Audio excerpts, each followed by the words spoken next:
Hey everyone, I'm Elaine and I'm here the spirit of the beauty. What's up everyone, I'm Mariana Raso and VU Unmatched. And by the way guys, I am Chanel, your expensive brand, and welcome to our video.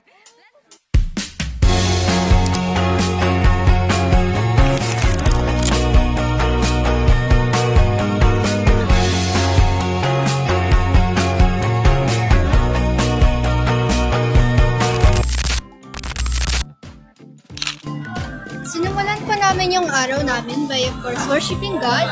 We got up very early in the morning, like 6 a.m. to go up to church. And nag-start po siya ng 8 a.m. and hanggang 10 p.m. siya natapos. And madaming mga kaganapan doon. Of course, it was so fun, memorable experience. We got to know a lot of people na napakasaya talaga kasama. And Okay, after ng church is kumain muna kami ng pizza. Yes, it was a pizza and so sobrang sarap ng flavor. Yung mga flavor, shakes ata yun yung kinain namin. And yes, sobrang sarap. And after nun is pumunta na kami nun sa mall. Naglakad-lakad kami. Yes, and tumingin-tingin kami ng mga things doon na magaganda na balak namin bilhin. Yes, babalikan daw namin. Okay, yon. And yung iba naman naglaro, katulad ng basketball, yung, ayan, nag-shoot kami ng basketball. And yun, naglakad-lakad kami, nag-usap-usap that time. Yun. Ikwento mo rin sa kanila, di ba ano ka rin doon? Parang nakisali ka rin sa birthday Yes. celebration. Yes, yun pala. Yes, yun pala. Yung sumali. Ay, hindi sumali. Tinawag talaga ako ni Chanel.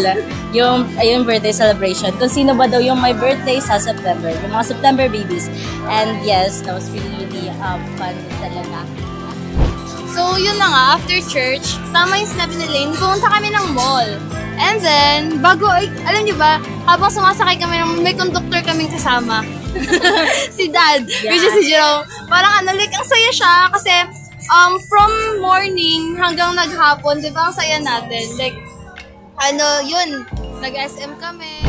After that, namin maglaro ng basketball, ng claw machine, at kung ano-ano pa, kumain na rin kami. kaya nakakagutom ako. Oo, tama. Yes, Ang dami pa naman ginawa. Potato corner na two flavor. Yes, yung malaki yung binili namin doon para sama-sama na. Pero yung iba ayaw nila kumuha kasi tapos na daw sila kumain. So, yun. At hindi na pinilit. So, reflection. Anong na-feel natin doon? Like, guys, Sobrang saya niya. And feeling ko, nung pumunta tayo ng church, parang nabasbasan yung friendship natin na sana tumagal, ganon. And also, yung pumunta tayo sa SM na kahit sandali lang tayo doon and also yung pagkain natin is konti lang. Andun pa rin yung saya, andun pa rin yung sweetness, yung bonding natin as a friend. ikaw, Ben? Yung hangout na yun, lalo na yung sa church, of course, parang feel ko doon yun mas parang nagpa-strong yung bond natin, yung friendship natin, di ba? Siyempre, ang sarap sa feeling na yung mga tao na to kasama ko ngayon, ganon, di ba? Napakasaya talaga. Alam mo kasi yung bonding na ginawa namin, siya, very authentic. For us, very authentic. It is not just hindi lang pa siya para sa grades, guys. Kundi parang na-feel namin na ganito pala kasaya. Na yung mga kasama mo is totoong tao.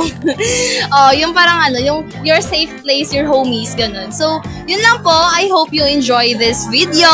And thanks, bye-bye!